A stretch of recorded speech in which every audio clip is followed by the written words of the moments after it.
Take your hammer. See, as I push down, Once this is mounted back up, so let's see it.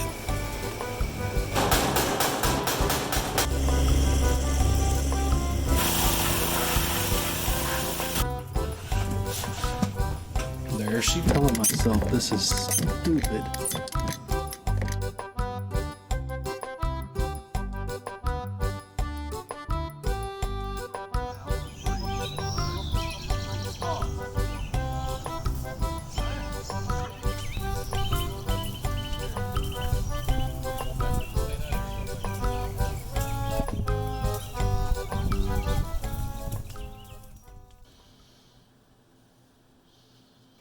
okay, right here I'm just touching up the wheels after mounting them, and I'd also noticed a couple of spots that didn't look like they were painted completely.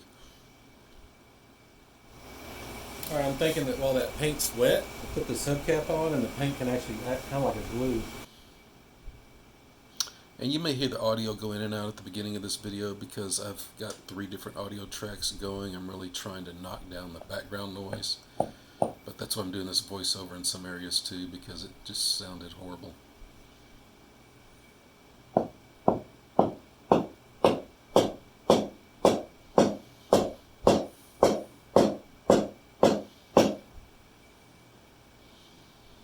feel like A-Bomb79 right here, if you ever watch his channel.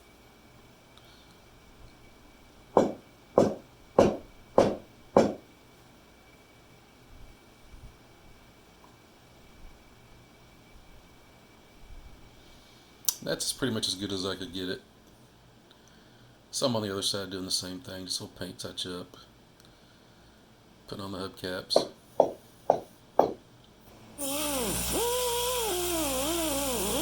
This is where I started getting really frustrated. Not getting the old seat off was easy, but I spent like, I think it was almost $75 ordering a seat cover directly from Kubota. Perfect. It was the exact part number. I've actually gone back and double checked, and it turns out not to be too good. And this is the seat mount. It was already clean, but I was just, hitting it with soap and water again, trying to get the grease off of it or anything that might be left.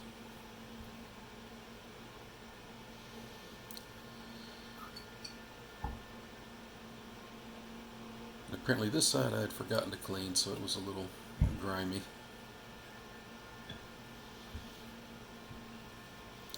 And I plug these things all the time, but that big pack of those red rags at Harbor Freight are just such an awesome deal. I think it's like $9 or something for like 200 of them or something, and I use them all the time. Carb cleaner, brake clean, whatever, I just use that as a degreaser instead of getting the alcohol out. Brake cleaner actually works better. It evaporates cleaner.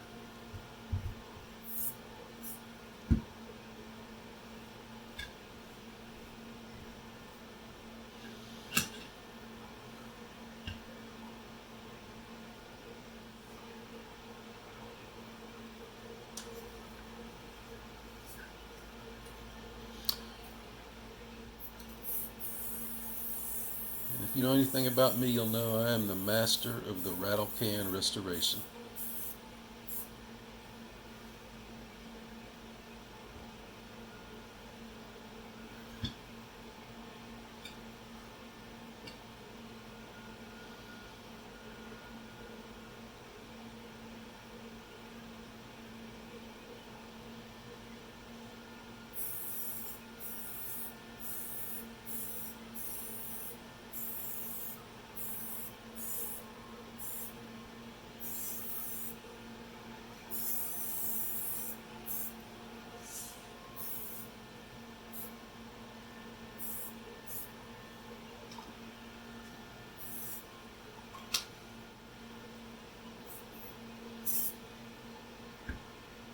And I'm just cleaning up those little spacers go underneath the seat. So you put them on right here.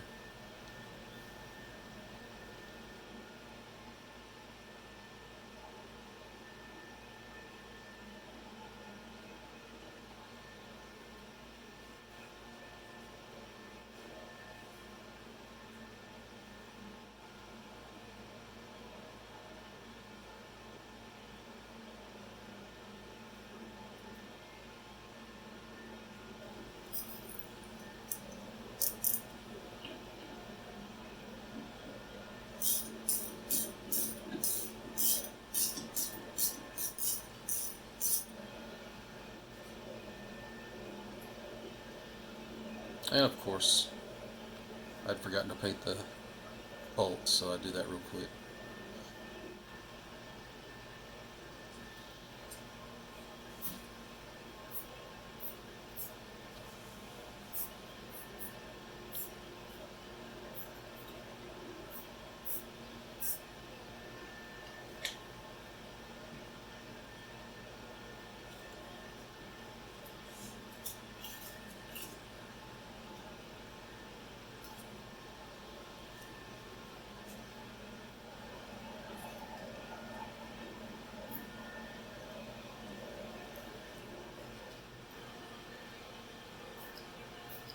Now I'm spraying. You can see that I put the explanation up there. That's a 50-50 diluted. Um, it's phosphoric acid. Actually, what I buy is you can go to Home Depot. It's clean strip, and it's called concrete etch, concrete prep, which is basically phosphoric acid, and it's an excellent rust converter.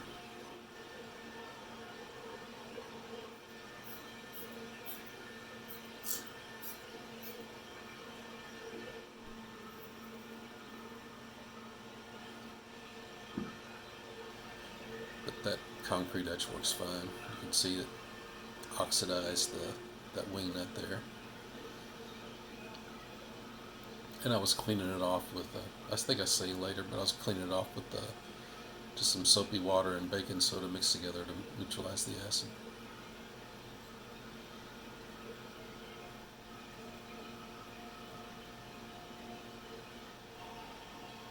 Yeah. And that's another hint, that little sprayer there, I've got about 8 of those. Because they'll go on sale at Harbor Freight for about $8, and it's super handy to have one with just water in it, one with soap and water, one with soap, water, and baking soda. I mean, all the different things you would need. They're just really handy, and they're so cheap. Why not keep them on hand?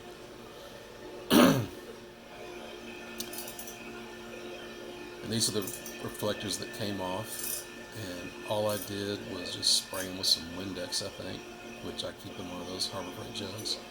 I actually make my own Windex.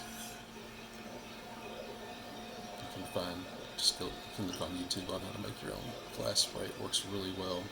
Make sure you get the one that had the recipe with ammonia in it.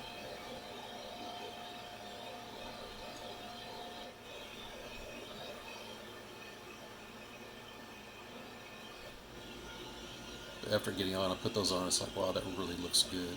Everything's starting to come back together.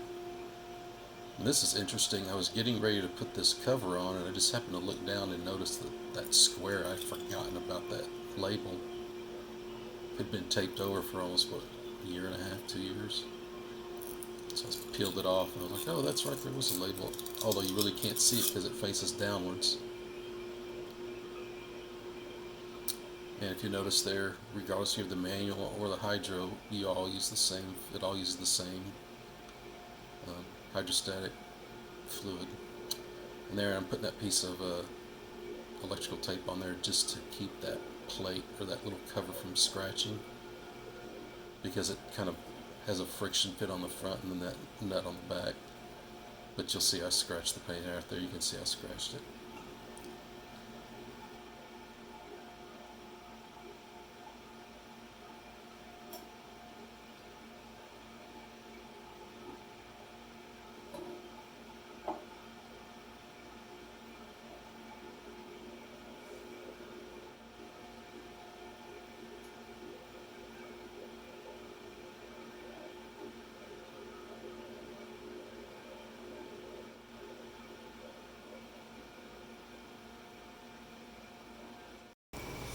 Okay, I got the seat cover on. It looks horrible. It's the wrong size, but I think now Kubota just uses a one-size-fits-all kind of thing, and it just looks like crap.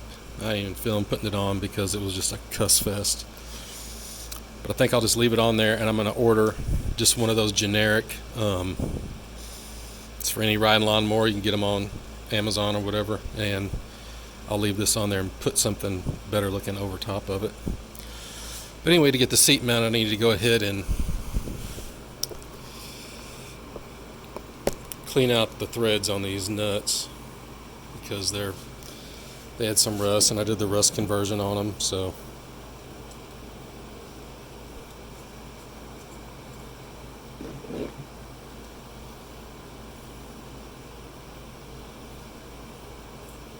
Yeah, and you'll notice here if you never use a tap or die, just after every turn or so rock it back.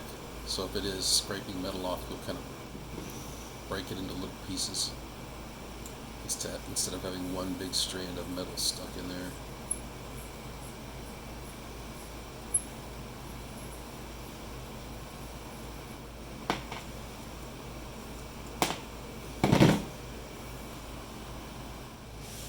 Then I use the die on those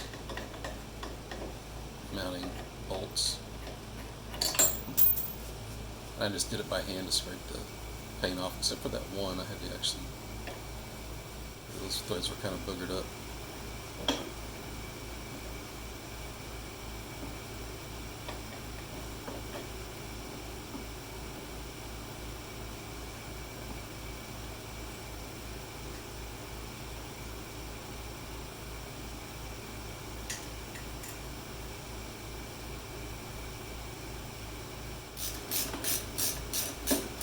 And looking at, see how the seat brackets are bent? They have to be bent for that seat to fold back, and so it makes me wonder if maybe this seat is not the original seat, and that's why the seat cover doesn't fit and everything. It's a metal seat, and it looks just like the one in the parts diagram, but there's no way that seat you can fold it down without having those brackets bent, because they'll hit the adjuster. So I'm not sure. You can buy the whole seat assembly from Kubota. It's $450. I'm like, no, thank you. And these are the nuts that I'd originally put in the body, and I figured out later that they didn't go there to hold the body down under the frame, so I had to pull them back out and repaint them, because these are what hold the grill on.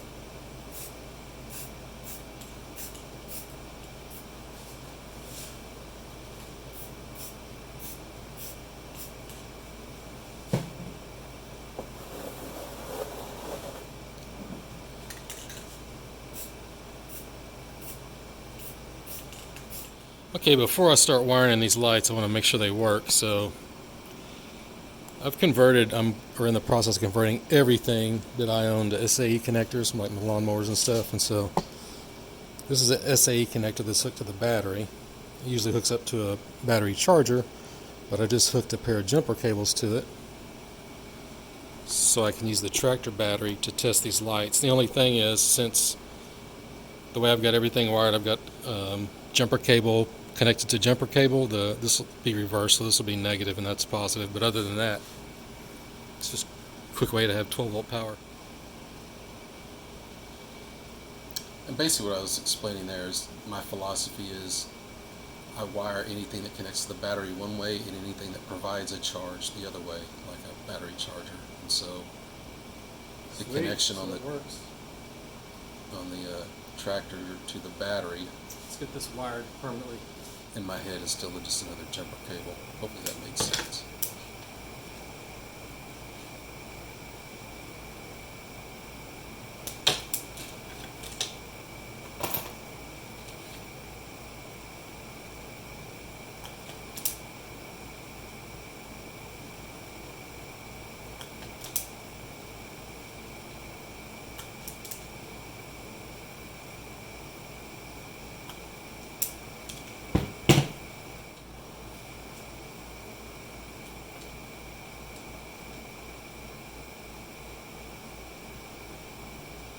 Some of this I didn't film, but I did put heat shrink tubing on each side of the connection in addition to the heat connectors I'm going to use, just kind of belts and suspenders kind of thing. Plus I have the heat shrink tubing and it's fun to play with. Okay, these are called solder seal connectors.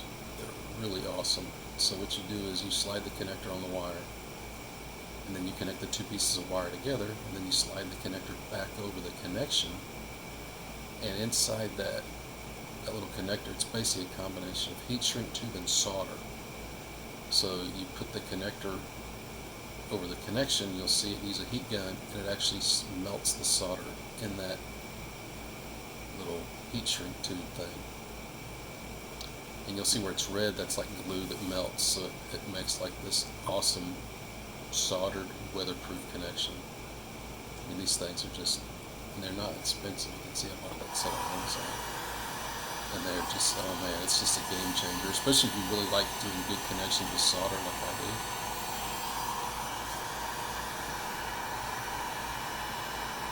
You can kind of see it there, but there's another, I think I did another one after this where I zoom in, so you can kind of see the solder melt. Just see the little red stuff melts, that's the glue, encapsulates it, and then the solder melts in the middle, and it's an awesome connection. You can see how easy it is. It's way easier than pretty much anything else. I think it's way better.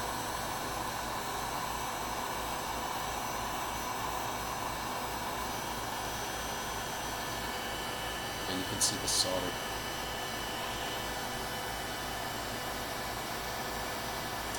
It's misleading. That little piece in the middle, I don't know if that's lead or something, that doesn't melt, but it basically the solder's inside of it, and you can see how the solder's run out on that connection.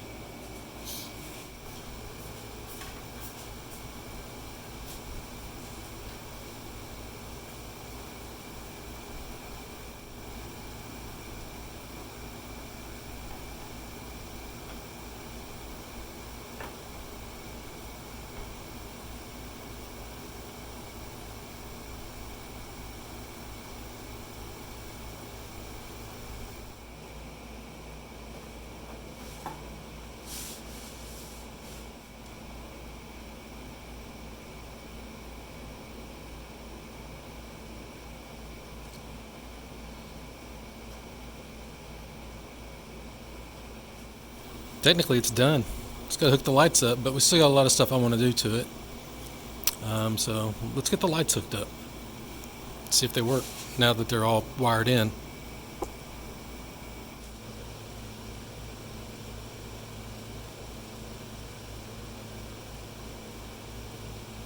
can tell that connector's really chowdered up.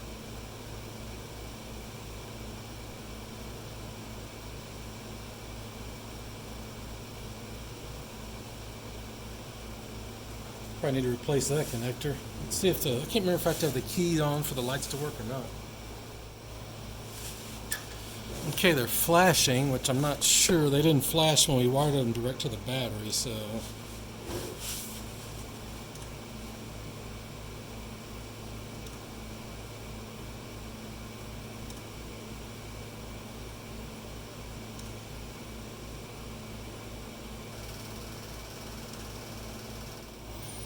As of right now, technically I could start it up and ride it, but I'm not ready to do that yet. Because it's not in my head, it's not finished. I don't have to get it all the way finished, but I want to get more finished than this. But it's getting really close.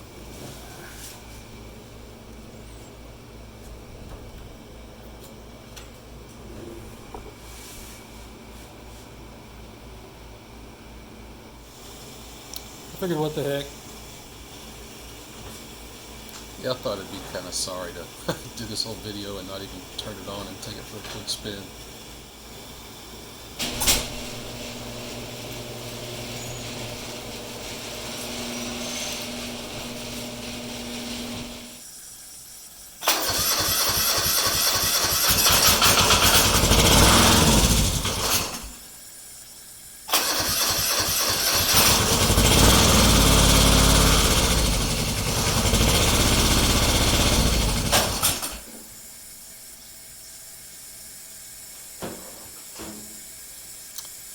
Yeah, this is when I start trying to figure out what's going on, and I've remembered later that I'd redone the whole fuel system and bled it.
I need to go look. I can't remember which way you're supposed to have this thing turned. Maybe I had it backwards.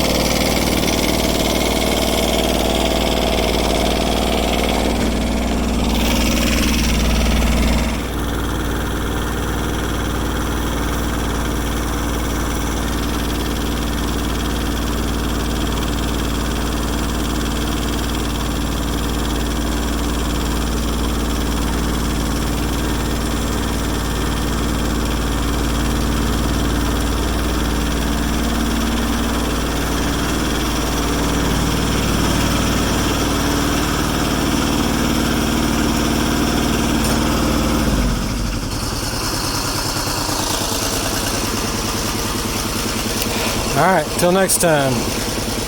Hope you enjoyed it. Give me a thumbs up. See ya.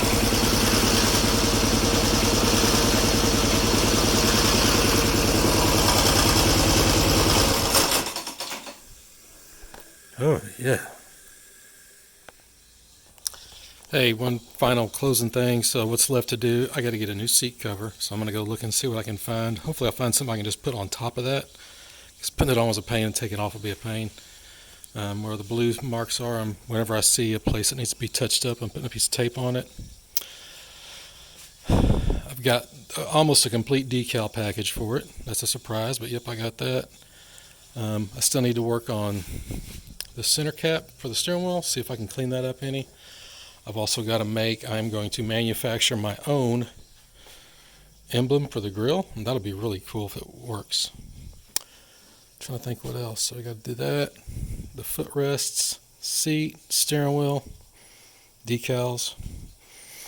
I think that'll be it. So I'm not sure if I'm going to keep blazing on this or work on something else for a little bit. But it's not going to be. I'm not going to put this off for another year. So I got a couple other things I need to work on. But this will be coming back in rotation pretty soon. So hope y'all have enjoyed this. For the ones that have been 3 or 4 y'all that have been sticking around for 2 years following this build, I really appreciate it. Give me a subscribe and a like and a comment and all that good stuff, man. See ya.